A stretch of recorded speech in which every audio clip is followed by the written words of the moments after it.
Hold on. Oh, wow. Okay, now let me go back to looking at me. Hey, hello, everybody. Good evening. Thank you so much for having interest in me. And I see that I'm about 3 minutes late. And that's because I was experimenting with different light and then I gave it up. So this is what it is. And I see that it's a little bit chaotic, but we're here. So thank you everybody for joining. And I'm very interested in answering people's questions to the best I can. A lot of people see. I've got to just turn something down really, really quick. So excuse me for just one moment.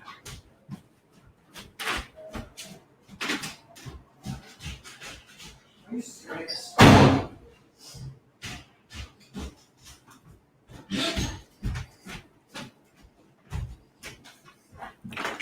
Ha. Okay, that was really funny. I'm in my cat's room, and so they get very, very jealous, and we've been doing a lot of work in here, which makes them even really angrier. So hopefully I can do some customization a little bit more in here. So again, thank you so much. So I see people are here, and I would love to take some questions. And first, let me just give a little bit of background because everyone sees me on Twitter, I hope. And sometimes I go on a little bit of a rage, and some part of that I would love to discuss here.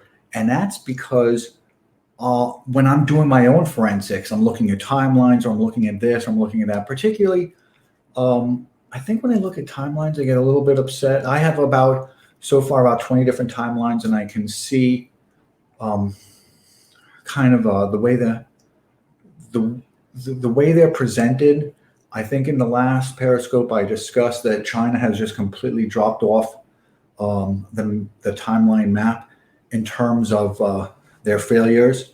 The same is true with the World Health Organization, where there's just been tremendous observable failures. There's an international health regulations and stuff I'm going to bore you guys with, but I'm definitely keeping track of all this. So one day there will be history that I can share with everybody. I can't really share too much of it now because it would lead to vigorous and unproductive debate, and I want to wait until we're past this moment in time, and people perhaps can look back, and it'll be kind of like this dark city thing where I can show people, perhaps the way it was before. So.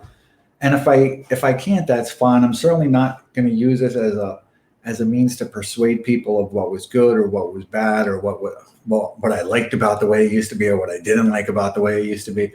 I'm much more interested in just telling an accurate story and kind of double checking it to make sure I'm removing a lot of bias from it. And a lot of times that means I have to interrogate the argument on both sides. So today, there was the Postmaster General thing, and I had to dig into that. And I don't get emotionally attached to these things. I'm good at removing myself. I did get a little bit emotionally attached to that one because I didn't, just casually appreciate how much I was being kind of lured into a kind of this emotional La Brea tar pits. And so I went a little bit crazy on Twitter talking about it and talking about the Postmaster General because I had done a lot of research. And so in doing so, I see that the media is presenting one argument, and it's certainly reasonable to do so. But there is no kind of counter argument being presented. So I'm also trying to include that within my history. So if I'm going to look at the Peloponnesian War, I can't only look at the actions on my side of the camp. And one of the most remarkable things about it is you had Alcibiades going from camp to camp, and he infiltrated each one of them and cut deals with all of them. But he was able to kind of give this whole kind of a view of the thing, and a lot of the story has some part of him within it, as well as Pericles. But I'm not going to be Pericles. I'm going to be maybe Alcibiades because it's my story and I get to do that. So I see people are asking questions. I also see my lighting is horrible. Wow, I've got a lot of shadows here. I can't help it. So I love the CNN book in the background. Thank you so much. Thank you so much. That Reese wrote that book, and Reese has recently left us, and I truly miss him. So yeah, and I think very soon possibly I'm going to have a third cat. So that's why we're having to get this room ready, because that's a lot of cats. That's 3 cats. That's a lot of cats. That's like that makes me a cat lady. So I did it. I went over to the other side. So keep feeding us, says Guy. Okay, that sounds cool. I love the CNN book in the background. So again, my wonderful friend started CNN. Oh, now I want to turn this around like this, maybe. I don't know. But my wonderful friend started CNN with Ted Turner, and then he started the Food Network. So he's had just a remarkable time, and I used to read his own book to him before. Now I want to try it the other way. I don't know. I'm not good at the camera type of stuff. So I used to read his own book to him. So this is just kind of a reminder of him. So I can't wait. If we do get the cat, her name is Catalonia, and she's this big. So I've got a Maine Coon that's this big. So like here, probably larger than you can, but he's big. He's like a leopard. He's like a Pekingese. He's huge. And then I have a tiny little girl cat named Annie. And so this cat will be the smallest of them all. So maybe Annie gets to roughhouse a little bit, and cats like to beat each other up. So we'll see how that works. I see Charles is here. I'm going to be having a Periscope with Charles. I made some comments that I thought were really interesting. And then Charles wrote me back. He DM'd me. He has some really interesting theories he'd like to share, and I think they're very interesting. I discussed how the difficulty I have talking about my log is that if I tried discussing with my brother, right? And I said, Jonathan, I'm doing this, and I go crazy. So he has a little bit more, pain tolerance for it, because he's had to live with it since I was a little kid. And I tried to, describe to him what I'm doing, and he kept on saying, "Oh, well, then that's this, or that's this," and of course, and no matter what I said, he was turning it into this. He was not even trying to distill it, but he was trying to reimagine it as something very simple. And I've done this with a whole bunch of people, and it's kind of an experiment. It's gone to the point where it's really just an experiment that I like to do. I do it on Twitter. I do it in the real world. I do it in my social interactions. I ask people a lot of questions in my social interactions, and I'm very interested in whatever information I give them, how their mind kind of deals with it, and what their mind turns it into. So I have found that no matter almost what I say, if I say this is the fastest, I've had to use the fastest roll up in history, fastest roll up of power in history, because I think that it's kind of ambiguous enough that people can just kind of print their own postcard and put whatever image they want on it. While as I have something a lot more precise in mind, and it's actually not a phrase that I think that I originated. I think I remember Julian Assange saying something similar to that, and he was certainly the victim of that roll up of power and anything that that threatened the elites. And I should really include that in my log, because in my log, it's part of it is like this timeline, and within that timeline are also other events.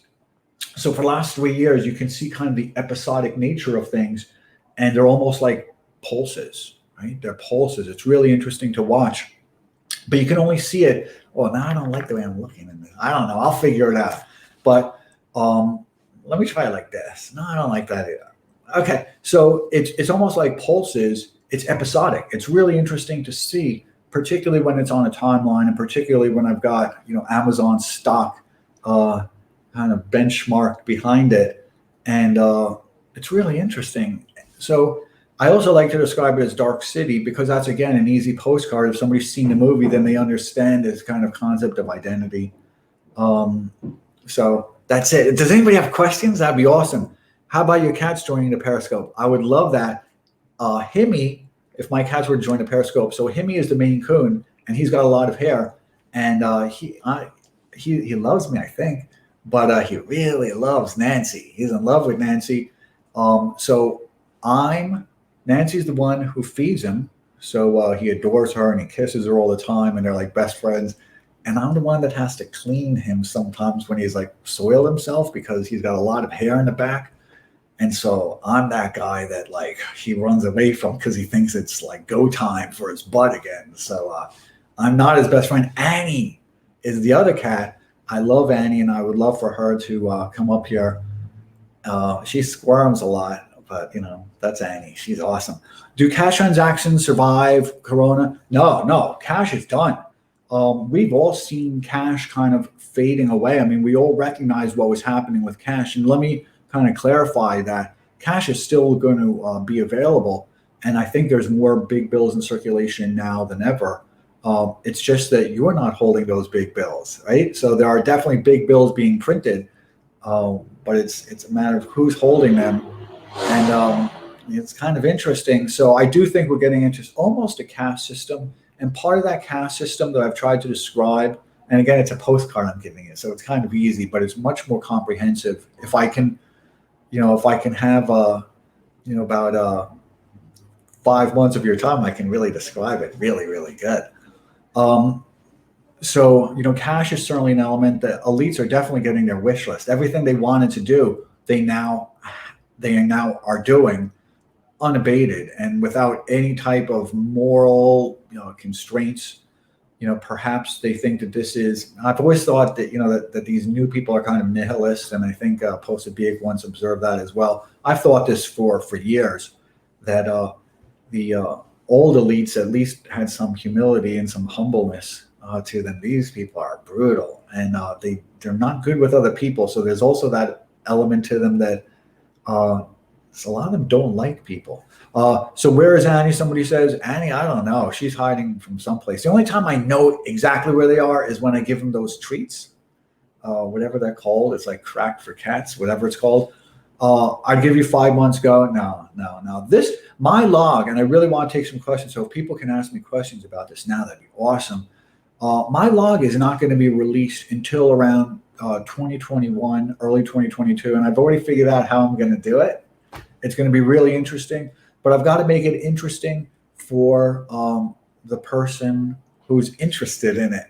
And so it's not just an issue of me getting it out there. It's I'm competing for people's minds with a whole bunch of other things.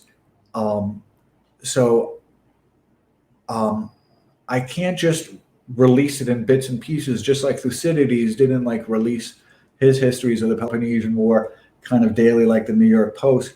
I also have to make mine both pristine and unimpeachable. So I'm really not interested. I'm trying to make myself as objective to this as I can and remove any part of myself from it, which requires a lot of work, actually. It's a little bit frustrating because so much of your own biases are infused in just the way that, kind of the mind reacts to this, to news, and it's inescapable. So, today is a great example with the postal office. I went a little bit ballistic after I kind of did the forensics on it. I'm like, this is not real. This is, they sucked me in again. Just when I thought I was out, they sucked me in again. So I want to answer some questions. So thanks for doing this, Adam. Catch the rewind. Thank you, Cleaver Believer. You people have some insane names. Nice to see you again. Thank you so much. Do you still predict a Biden win? Polls are showing tightening. It's interesting because I expected Trump to win in 2016. I was pretty certain of it. And I was also certain in 2016 that he wasn't going to be permitted a re-election. And it's interesting because I do think in some ways that he hasn't, instead of being an obstacle to their fulfillment of what they would like, to their Amazon fulfillment, right? He's actually, in a way, been a really good distraction for them. And Amazon stock has gone up 4.5-fold since Trump's been in office. It's gone up 1,000 points in the last 4-6 months alone. So the roll up of power has continued, and I think it might have been really assisted. In fact, it was by Trump being in office because of all the megacorps and all the media consolidation. The media has been very successful at, and the megacorps at bringing hiring of phalanx, like some mercenaries, particularly of these young kids, that act as a phalanx for for the megacorps. And it's interesting because I think about this, and I think on one hand, it makes a lot of sense for Trump to stay there because it allows them to kind of spend another 4 years blasting him while at the same time consolidating their own power. But on the other hand, I think that might be a problem also because we're going to see, should Biden win, right? I think we're going to immediately see a whole bunch of new taxes, particularly a VAT tax. I think we're going to see a Green New Deal, an introduction of a lot of Green New Deal taxes, and whether the VAT tax is presented as a GST or some other kind of modification of it, because there's a lot of different ways it presents itself around the world, and none of them are good, just so you know. And it brings me to another interesting point, and I really want to answer some questions, is that news is being so siloed that we have no idea what's happening in Europe. Zero idea. So there have been a lot of riots and protests about taxes there. And I do fear that going forward, when new taxes are introduced, that other protests will significantly drown out the more substantive middle class issues. And it's not going to be a good thing. So I think they really want to introduce VAT taxes, and we're the big piggy bank. So I want to answer: has the pandemic played to the hands of the Democrats? I don't know. I'm really not looking at it as Democrats or Republicans. I mean, it's something I'm really trying to remove myself from.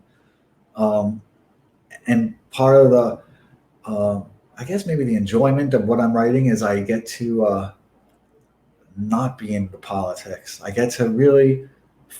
This is for me is like a retreat from politics.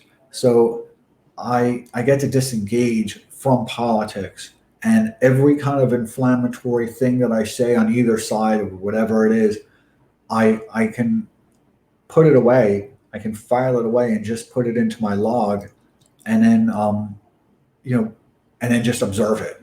Right? It's like I feel like a photographer sometimes, and I'm just taking pictures and then giving a little bit of a narrative and giving it some sequence, which is part of the timeline, and then narrative stitches everything together. And there's a lot of cross indexing, so it's going to be really, really good. And then I like to turn it into a whole bunch of documentaries because it's going to be awesome. So are you going to publish your log like a book? No, it's not going to be a book. There's zero. So zero chance it's going to be a book because there's just too much there. There's too much information there, and I'll let other people write the books. I think perhaps those books will be very complimentary because they can perhaps better inform some slivers of what I'm writing. But I'm not writing a book particularly about COVID. I'm writing a book about this moment in time. And this moment in time, it's kind of like a chess game. When people are finished playing chess, and they're using a clock to tournament chess, they like to do postmortems of their game, and they like to look at all the plays that happened and what the alternatives were, and if I had done this, what would have been that, or if it's Scrabble, what is the probability of this happening? And there's just a whole bunch of things. So I think we can kind of observe within the last 6 months,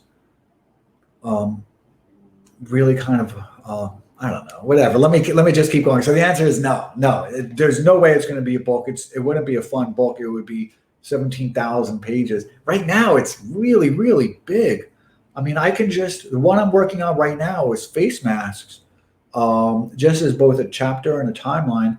And I'm not taking a side whether they're right or wrong, but I am trying to observe what I feel has to be kind of deliberate confusion. So I wouldn't say that CDC was ever lying, because I don't think that they were lying, and that's just me. I don't know.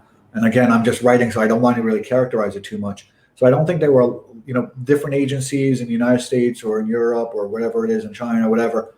Well, I'll take out China from that. But we're lying. But it does feel as though, because lying is a yes or no, right? The light switch is on or off, and it's quickly, you can establish it pretty easily. But I do think that they're trying to sow confusion, because again, you have to look at a timeline. But the idea of it being asymptomatic and they didn't know, but reality is they did know back in early January that it was asymptomatic. And then there were some other questions, but it doesn't make a difference. So it's not going to be a book. No way. That it's going to be too big. I want other people to write the books so I can, grab some slivers of new information from it. But from mine, it's much more comprehensive. I mean, I'll read everybody a couple of my chapters I'm working on. So my new Corona log, China builds the hospitals, as everyone remembers those hospitals being built really, really quickly. And this is very reminiscent of what happened during the Beijing Olympics, which was used as a cloak, which permitted them to build the Uyghur camps. The same thing happened with the Shanghai World's Fair that occurred in Shanghai. So celebrities with COVID is awesome, man. They're crazy. So China clears itself, which is amazing. And I think, and another part of my log is I think a few days ago, Andrew Cuomo, our governor, created like a little investigation from the Department of Health, and they also cleared themselves. So that's awesome. I'd like to rob a bank and then clear myself too. China censorship, which is really interesting, and it's one of the ways that coronavirus was detected, or the seriousness of it was detected, was because of some people were observing Chinese censorship, and they were looking at the words that were being taken out, and a lot of them had to do with SARS. So chloroquine, civil rights, forget about it. We're losing them all. Then I don't know. I'm going to just bother you guys for a few more seconds. I do a lot of checks on the Wayback Machine, which is really interesting, both to look at before and afters of updates, and to help me find articles that have been 404, because there's a whole bunch of them. But I spend a lot of time on the Wayback Machine, and then from there go to other places and to the backlinks that are there, and it's like a whole. It's crazy. You guys will see. It's really crazy. Today, I documented also, Joe Biden's commentary and what he said. I've got the leaked videos of people spontaneously kind of combusting on the street. This goes on for a long time. I mean, there's a lot here. So, and everything's kind of cross-indexed because none of these kind of operated within a vacuum. They were all kind of complementary forces that were working harmoniously. I'm not sure how much of this was really orchestrated or how much of it was just opportunistic, or perhaps none of it was. But nevertheless, I'm trying to remove myself from it and just tell the story. So I'm really just trying to tell the story of the Peloponnesian War and, tell some interesting war stories. So the Trump scandals, I've got a list of all the Trump scandals, and you can see all, I think today I was working on, well, I'll tell you some of the Trump scandals because I've got it right here. I think today let me find out. And then I want to answer some questions because I've taken everyone's time with this silliness. So let me see if I've got it open anywhere. Trump scandal? No, I don't have it open anywhere. I've got it closed everywhere. But it's really interesting. There's been a lot of distractions. And one of the things I've tweeted continuously was that, spectacles at the Coliseum always got larger. And I've been saying that for the last 2 years. I've been saying that when there was Russiagate, and throughout each of them, Avenatti, I guess, who got Stringer Bell. So I thought that was really interesting. And I'll say that again in case you missed it, because I have a little bit of a lisp. Avenatti got Stringer Belled. Nice, right? So there's just so much that's allowed this distraction, and the phalanx of these megacorps is something that could not have happened years ago. And I was discussing this with somebody yesterday and over other days as well, that, where they're like, well, this is just Noah Chomsky, or this is just Bernays. I'm like, no, they are Paleolithic. That is nothing like what's going on right now.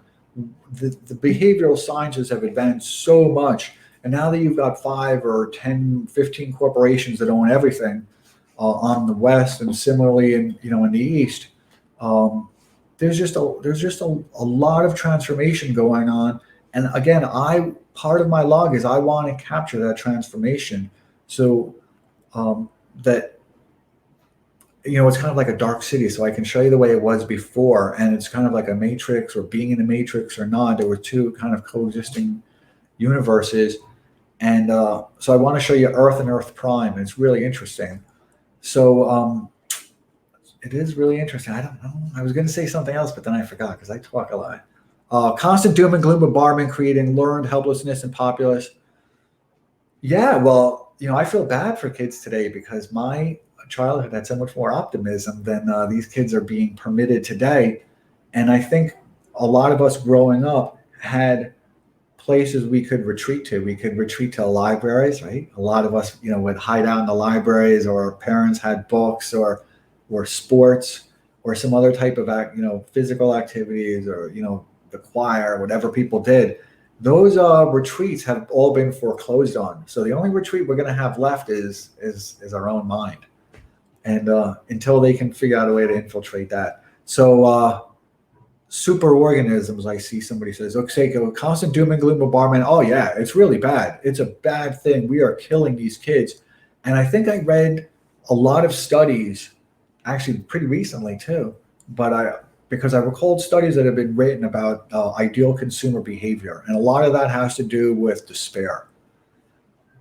It's it's an interesting thing, and the selling of despair and how it leads to kind of impulse purchases and reckless buying and just a whole bunch of other things.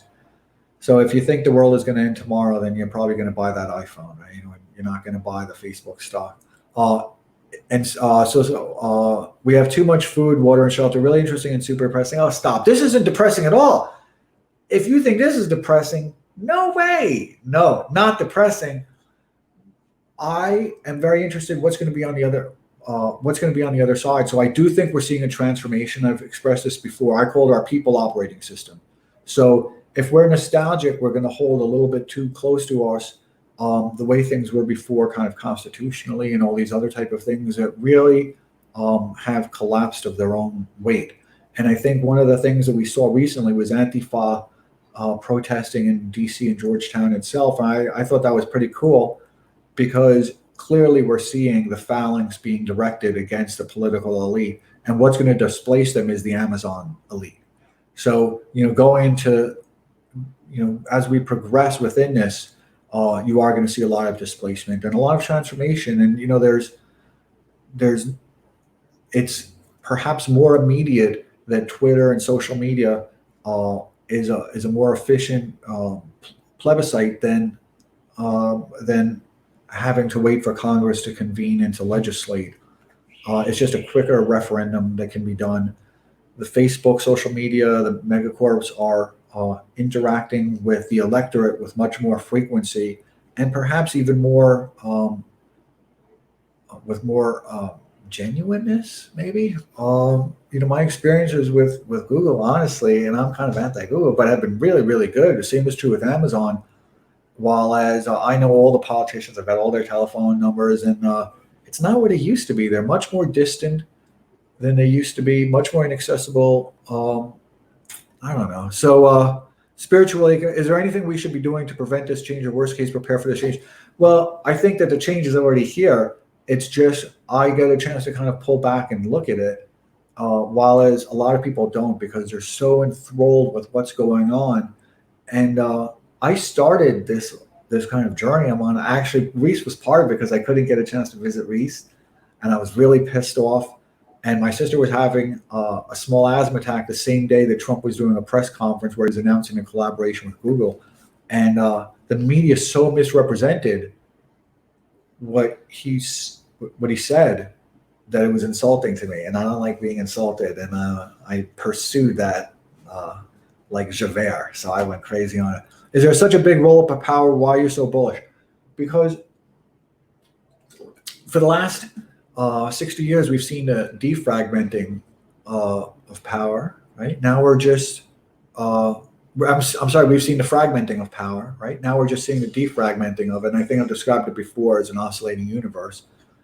So I think if we can emotionally prepare ourselves for what's on the other side and kind of condition our kids and prepare them, I think that we are going to have somewhat of a caste system. It's going to be W-2 and 1099, hard assets or no hard assets, and either competent to speak language or not competent. So if you're not competent to speak the language, I think you're going to have a very difficult time going forward. Uh, I think that I don't think that this requires advanced degrees. I think a person can obtain a really good education and a really good appreciation for language just from reading the classics and just reading a whole bunch of books. And there's just there's no lack of availability of good literature. So I think we're at that kind of a caste type of system where the elites are closing the doors. They're making it now kind of exclusionary, and despite their rhetoric, and it is what it is. But it's not depressing, right? It's just you have to emotionally prepare yourself so that you can not be on the losing side, so that as the future comes, you don't suffer the future. Rather, you gain benefit. And some of the periscopes I'm going to do next are about financials within how things are changing in sector rotations, which are certainly going to occur, and what should we do with oil, and what are the different scenarios? Should Biden win or this person win? What do we do with India? What's happening in Africa is very interesting. So it's going to be really interesting. So I'm going to do it with Tracy, and also I'm going to be doing who goes by Che Girl, right? And then I'm going to be doing it with Valina. So I'll be doing a Periscope with her first, and she's awesome. So I'm really looking forward to it. Thank you, Charles. Your energy always brings me positivity. I'd like to play my music for everybody. I see that Ali always begins with music, and Posabiak always begins with music. But they begin with like this kind of cool type of, beat. I don't listen to that music. That music agitates me. I get really pissed. If I played it, you would see me kind of like, you'd watch me getting agitated. I listen to very calm music. So I think a lot of people know that. I listen to a lot of devotional music. How are you positioning yourself for the opportunities 2020 will bring? That's a good question, but I want to answer that within the upcoming periscopes, because I think the financial elements of what's occurring next, are going to be great. But you got to buy the cartels, right? If the world is getting cartelized, then you've got to buy the cartels or the companies that the cartels have to acquire, we can take a look at the roll up of power in so many different ways, right? We saw the NRA being deconstructed essentially, and they're just a lobbying. I mean, they're just a bunch of lobbyists. They're a bunch of crooks anyway. So they're an umbrella organization, right? So people do their lobbying through them, and it gives them some type of an umbrella and a cloak with which they can operate. And the largest entity in America that does that is Chamber of Commerce, the U.S. Chamber of Commerce. So for the U.S. Chamber of Commerce, they just took out the competition. So it's really interesting what's going on. I don't know. Learning and information has never been more readily available. Completely agree. Ask me a question. Come on. I really want to answer. I feel so ready. What do you think of Bitcoin, Team Pulte? Thank you so much for asking. I don't think of Bitcoin. There are other people that do, and I understand it. I understand the trade in Bitcoin. I understand kind of some of the dynamics that should make it, compelling to include within a portfolio. It's just not for me. Right? I'm much more interested in the hard assets than, and part of the thesis on Bitcoin, and I was involved in these things before most people were aware of them. I was involved in a company called Kazaa, which people might remember, and I'm going to look here if people remember Kazaa. Kazaa was peer-to-peer file sharing, so it was before Torrent, it was before BitTorrent, and it was certainly before Bitcoin, and it was the way that music used to be transferred, right? And Napster was the big one. I watched kind of government tear that down in the way that only government can, and all the proxies that they used and all the surrogates. And I think back then they used Metallica to say that we're being ripped off. And in reality, they, artists were actually going to make more money from it because it was a better way to distribute artist-owned music. So the file sharing, awesome. Yeah, the file sharing, I've got stories to tell you about Kazaa. I know a lot about Kazaa. I can't really say that much about it, but I know a lot about Kazaa. Really interesting stuff. Amazing time. I think some of those guys went on to now do TransferWise, right? So that's pretty awesome. Some of them did Skype, right? So I think Skype, Kazaa, and then TransferWise.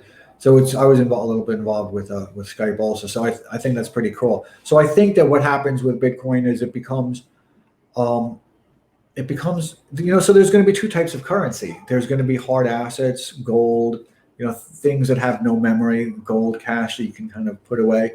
And then there's going to be this alternative currency that competes for fiscal policy, right? So I think Bitcoin will certainly be, as soon as we get something like a Fed coin where it's dollar in, Bitcoin out, clearly, or dollar in, Fed coin out.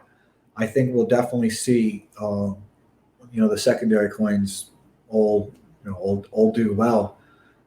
It's a thesis. It's just that having the thesis and then taking up the bandwidth that would be required for me to kind of make whatever a couple of dollars I would from pursuing it. It's nothing I want to do. I think there's bigger fish to fry for me. I like India. I like what's going on with a lot of defense companies.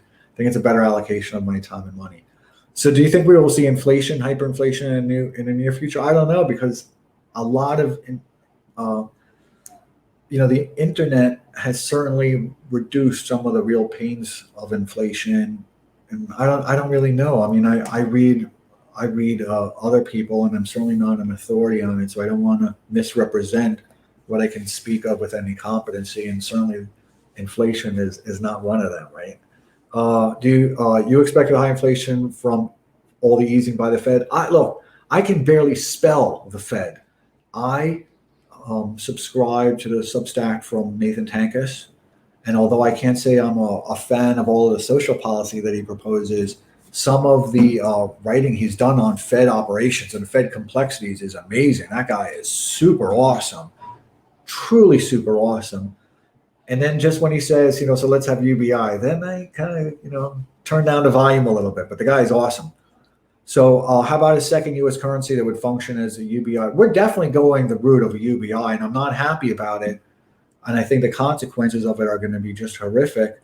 But again, media has really siloed news. So we don't see what's happening in Europe. We don't see what's happening in Germany. We don't see all the things that are just kind of devastating personal wealth and cartelizing those countries, because the small companies cannot afford to stay in compliance. Oh, I just broke up a little bit. To stay in compliance with VAT tax and do all the calculations, while as Amazon can. The small companies can't do tax inversions, which I'll discuss some other day, but the large companies can. And then VAT tax and GST introduces a whole new type of cheating, which is really, really bad when they start cheating it, and it introduces a whole bunch of new problems, which then will also coerce even more rigid. Am I breaking up a little bit? Will coerce more rigid enforcement and staffing up to keep people compliant. And I think our son said there's something he was working on right now for the banks. I see I'm breaking up a little bit, so I don't know why that is. I'm plugged into everything, so sorry, it's not me, it's the technology. And I see this is powered by StreamYard, and I'm gonna buy the premium one because it's cool and I'm a happy client. But now I kind of like where it says that. Like, I feel it's my logo. So just looking at that also. UBI will cause income inflation, perhaps. I can certainly, and I think I have on Twitter and within, my own stuff that I don't share, but I've done a lot of examination of UBI, of all the papers that promoted UBI, and kind of all the after action reports once it's been implemented, which is one. There's one. And I think it was for Zimbabwe, which is some kind of peculiar country to examine because it's really corrupt. So, everybody is advocating, and all these academics are saying this is the way to solve inequality. But then once it's been implemented, you look at it 2 years later or 3 years later, it hasn't done that whatsoever. It's just created a whole bunch of new problems. So but news is siloed. Like, we don't see what's happened to, the mothers in Chicago with their children, or in Baltimore. We don't hear about them. And the only time we do hear about them, it is just gives kind of a political type of thing to it. So people can say, well, they get what they deserve if they voted for this person. But in reality is these people didn't have anybody else to vote for, because all the people running were all the same. And it was just a difference of stylistics. So audio was good. I no, I got a microphone. It's right over here. I'm so proud. This is my third one with a microphone.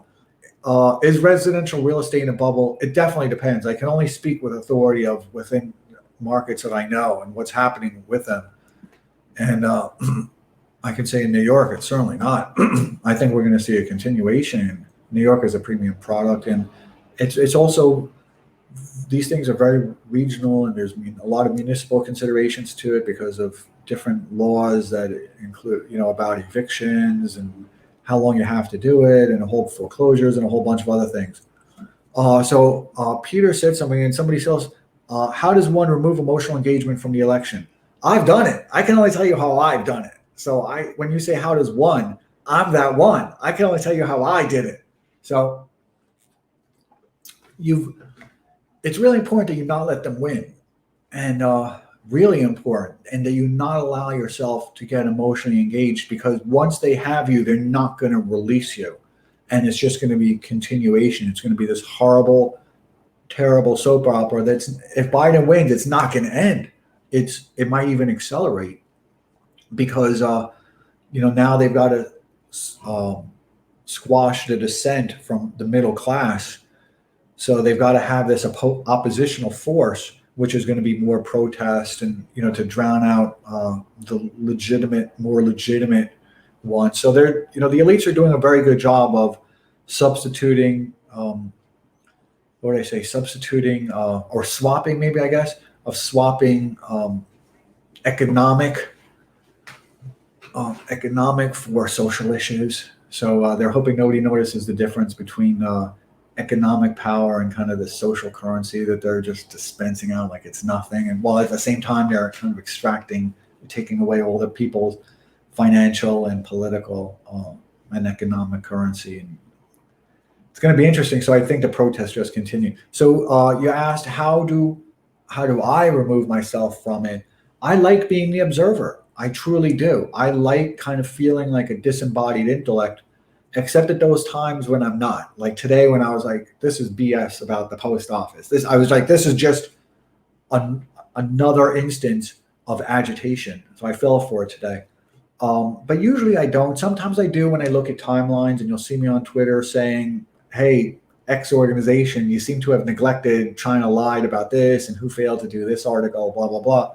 There's a lot of articles in the, I'll forget about it. But other than that, I really feel like a disembodied intellect. I look at the news as it's occurring, and I just kind of synthesize it into how I perceive what's going to be happening in the future, and I just synthesize that into it, right? So it just kind of, I don't know. I guess I'm both keeping myself very busy with writing down a slog, and I advised people last year to do it, and I think people might recall that I reiterated in January and February, keep a daily log, because what's happening now is so fast that my image is changing. That's awesome. It's like a funhouse mirror. It's some effect, and I kind of like it.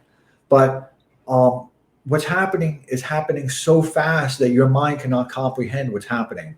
It's just too complex. It's too intricate. And just your own introspection is not going to be able to, perceive everything that's going on. So, I advised everybody earlier this year to keep a log, and keep a daily log, just as you would keep a daily log or a daily planner of anything else, and let that be your story. Just as, I suppose Anne Frank and, poor Anne Frank, and I don't want to, fail it, my sympathies, to her and to that time. Just as back then there were contests to keep a log, and she was one of those that did.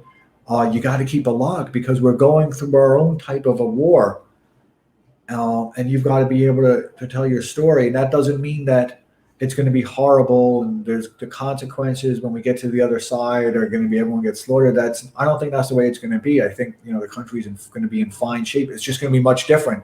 It's no longer going to be the people operating system that we grew up on, except for whatever facade is still, present, Pelosi or Mitch McConnell. I think that they've given up the charade. They've been pretty explicit. I think Washington Post even had a headline, like a big picture of Buttigieg, and it said, the elites should decide. I forget how it was worded. And I don't want to look it up now, but it said yes, elite should decide. The elite should decide who the next president should be. And then I guess on with public outrage, they changed it. It's still the picture, but they changed that headline. But it was, if people tell you who they are, believe them. And I think they've been pretty explicit. So, in answer to your question, Peter, thank you for asking. You've got to find a way of kind of dissecting this. And I love frogs, but you're dissecting a frog, right? You've got to be really, emotionally distant from it so that you can, do it. You've got to be able to do the postmortem on the body because that's where we are now. And then you've got to be able to tell your kids and your kids' kids about this moment in time, because in a way it's kind of remarkable to watch. It's just for me, it's just remarkable to watch how the megacorps have grabbed so much of people's frontal lobes, and how you no longer have a place to escape from it. So unlike in previous, when people say Chomsky manufactured consent or Bernays, back then there was a way of retreating from it. Now there isn't.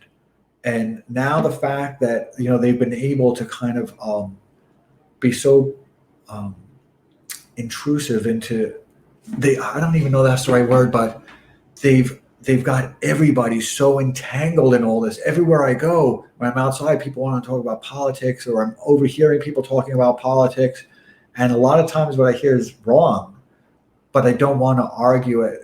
Now is not the time for me to argue. I just want to write the history to it. So I don't know if that answered your question, but whatever you do, you can't let yourself get emotionally engaged in this, whether that means, Biden wins or Trump wins or whatever it is. Just try and be a disembodied intellect. And I think that part of that has to be whatever happens next. If you're trying to be a futurist, whatever happens next, make sure you're not its victim. So a lot of that has to do with financial preparation. A lot of that has to do with adequate education. And I don't think that means a diploma education. I just think that before a person was able to survive with without they didn't have to distinguish themselves with an absolute command of language. And I think now it's going to be kind of this way that everybody does. It's going to be, right now the little red book is, Biden and, Obama, Michelle Obama's book is basically the little red book, and you have to be seen carrying it around and whatever. But, I think the status of the elites is going to be displayed much more authoritatively with language. And I think there's going to be a lot of distance now between the plebs and the elites that we haven't seen in America ever. So I'm talking too much. I want to make sure I answer some questions. Be a politics non-combatant. Impact of deep state on U.S. global affairs. Thank you. See, I told you I was going to get to your question. That's awesome. Thank you for asking that in this. I think we really have to question what the deep state is. I've tried, because I'm extremely familiar with certain elements within the healthcare industry. This is a little bit delayed. It's kind of interesting. I'm watching myself say something I said 3 seconds ago. So I've tried to share with people, my familiarity because of TriNet and because of Insperity, which are PEOs, and I'm not going to bother people with it, but I'm extremely familiar with the healthcare system. We were also doing lobbying when the PEO industry, professional employer industry, was first being created. And all of these little details that you see, such as Cadillac tax and all these other type of things, really have a real world impact on us, because TriNet is one of the largest W-2 employers in the country.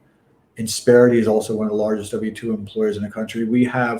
Our clients operate on our Section 125 plan, which means that there are benefits plans that we then give to our clients and then they give to their employees. So without detailing, the entire co-employment relationship, I'm extremely familiar with the healthcare industry and certain other kind of under the surface types of lobbying types of things, and how Obamacare worked, and really the mechanics of of this legislation. And I've, within that also discussed with people that, the pharmaceutical industry is going to spend $10 billion this year on advertising in the US alone. $10 billion. That's a lot of money. What's all that money buying? And I think you're just going to see another Medicare for all type of contrivance, coming forward. If there's a Biden administration, I think you will see that, and that's going to be kind of another transfer. And you probably want to buy more United stock into that. So that's about reallocating a portfolio and whatever. So I think of the deep state much more as the megacorps, and I think of it as the intel agencies at this point. I think that they're certainly a force to be reckoned with, but I think the pharmaceutical companies and all the money that they're spending and all the advertisement that they're doing, CNN doesn't want to do anything to offend them, so you won't see any real substantive conversations about why we're doping all of our kids. Um, and you can look at other ways that kind of exhibits, I suppose, is, there's an epidemic of diabetes, but you don't really see that being, I don't know. So I don't think of the deep state as really these elites and nobles in DC as much as and these entrenched kind of burrowed in bureaucrats, as much as I think of the threat of Google and how much they've embedded themselves within the State Department. I think I did a thread where I showed how much Google embedded itself within Hillary Clinton's campaign, within Center for American Progress, and within the State Department. So it was just remarkable how many hundreds of people. It was like a revolving door for them. So I'm much more worried about that. The way Facebook handed over its platform to Obama, and now where Twitter and all these social media companies and all technology is clearly operating on asymmetrical warfare against the people who find themselves kind of in that pool. So how long ago did you? Oh, I want to see that. I want to see that question. I like questions that are like how long ago, because then I get to talk a lot.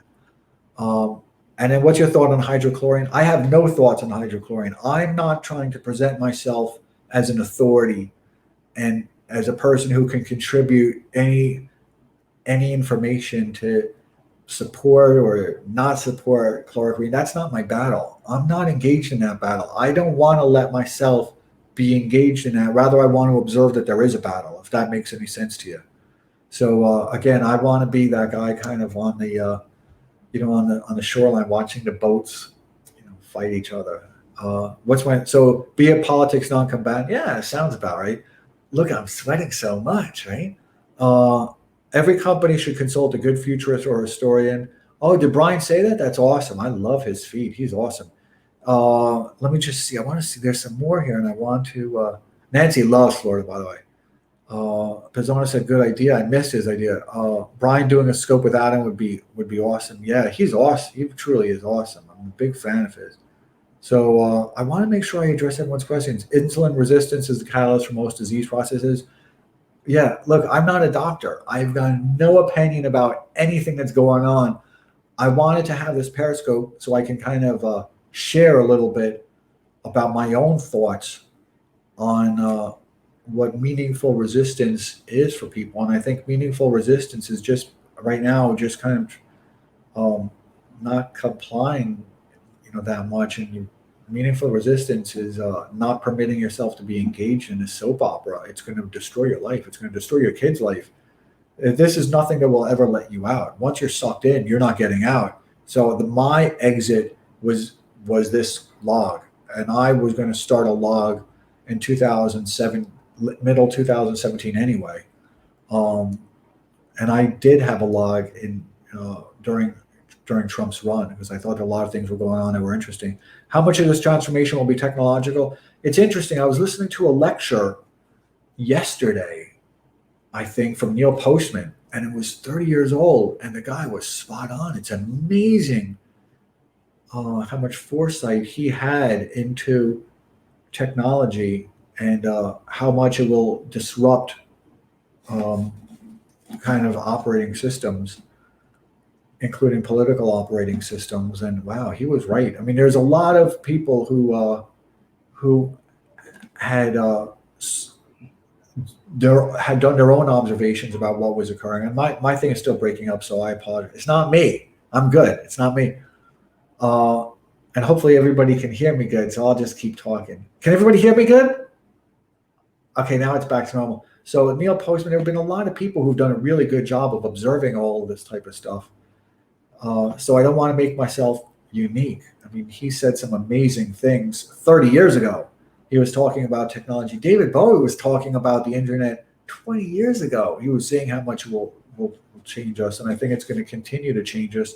And hopefully, I'll have a chance to talk to John Robb and to Charles about kind of this postcard effect of kind of this information overload and our difficulties with sorting it, filing it appropriately. So we just have to, we don't have a good, we just don't have the ability to file all this information in our brain. So we have to turn it into these horrible little postcards and then make them kind of useless and operate on very incomplete and imperfect information. So my audio is fine. Somebody asked me like a parting question. I really like this, particularly if it's about COVID. And again, I'm not really engaged in the battles about chloroquine in terms of, is it a solution or is it not a solution, or how about if zinc is included? That's allowing myself to now get sucked into it, and I don't want to get sucked into it. It's not my battle, and I think people have a very small amount of emotional reserves, and I don't want to expend it on this. I don't want to expend my emotional reserves fighting other people's battles. And as I've learned now that I'm 50 something years old, it's very easy to be wasteful of, the emotional reservoir, and it's very difficult to replenish it. And I've learned that the hard way. So I don't want to give it away freely or without adequate compensation. Will they let go of the virus narrative after the election? No, this is never going away. Never going away. This is going to be a recurring theme. And I think I said that very, very early on in February, that the elites have really come up with some really good beacons. And they send out these beacons and they find their receivers. And it's a concept I think I first learned of a while ago. I think I heard Rukmini Kalachi talking about it, how ISIS uses these things. And then I see that our own media is using this to find people who are emotionally very vulnerable. And I think that if you take a look, and I trust me, I've studied this a lot. If you take a look at what some of these people have said, and I don't want to call them out by name, but it's really not coherent. It looks coherent because they're using a science-sounding language, and they've got charts that look like science, but they don't stand up to interrogation, and they're idiotic. So it's their own way of trying to find a consumer for whatever product they feel that they're selling. And I've got no consumer, I've got nothing to sell. I've got no book to sell or anything. Somebody said interesting. Whatever I said, okay, good. Looks it will boil down to an endemic common cold variant. I don't know. I mean, I've also, of course, had to explore H1N1 and how that's now part of the, common cold seasonal mix.